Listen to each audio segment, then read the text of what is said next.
ওযুর পানি না মুছে মাত্র একটি আমল করুন, আপনার মনের সকল আশা পূরণ হয়ে যাবে ইনশাআল্লাহ। অনেকে মনে করে ধনী হওয়া এটা মনে হয় খারাপ কিছু। আপনি জানলে অবাক হবেন, হযরতে উসমান আলাইহিস সালাতু ওয়াস সালাম এত বড় ধনী ছিলেন, বর্তমান বাজারের ৬০০০ কোটি টাকার মালিক ছিলেন হযরতে উসমান আলাইহিস সালাতু ওয়াস সালাম। এমন করে অন্যান্য সাহাবা রাদিয়াল্লাহু তাআলা আনহুমরা বিজনেস করতেন, কোটি কোটি মিলিয়ন মিলিয়ন টাকার মালিক ছিলেন তিনারা। সাইয়েদানা সুলাইমান আলাইহিস সালাতু ওয়াস সালাম আল্লাহর কাছে দোয়া করেছিলেন, আল্লাহ আপনি আমাকে এমন রাজত্ব প্রদান করেন যেটা এর আগে কাউরে দেন নাই, এর পরেও আপনি কাউরে দিবেন না।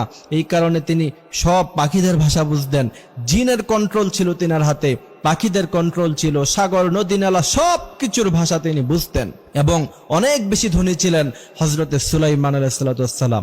এই জন্য ধনী হওয়া খারাপের কিছু নয়। কিন্তু প্রিয় ভাইয়ারা আমার, ধনী হতে গিয়ে হালাল নাই, হারাম নাই, কোনো কিছুর বাছ বিচার নাই, যেভাবে পায় ওইভাবে মানুষ টাকা ইনকাম করে আর্ন করে ধনী হচ্ছে। এই জন্যই তো মানুষের জীবনে কোনো শান্তি নাই। হালাল ওয়েতে যদি ধনী হতে চান তাহলে অবশ্যই ওযুর পানি না মুছে একটি আমল আপনারা করবেন, ইনশাআল্লাহ আল্লাহ পাক আপনাদের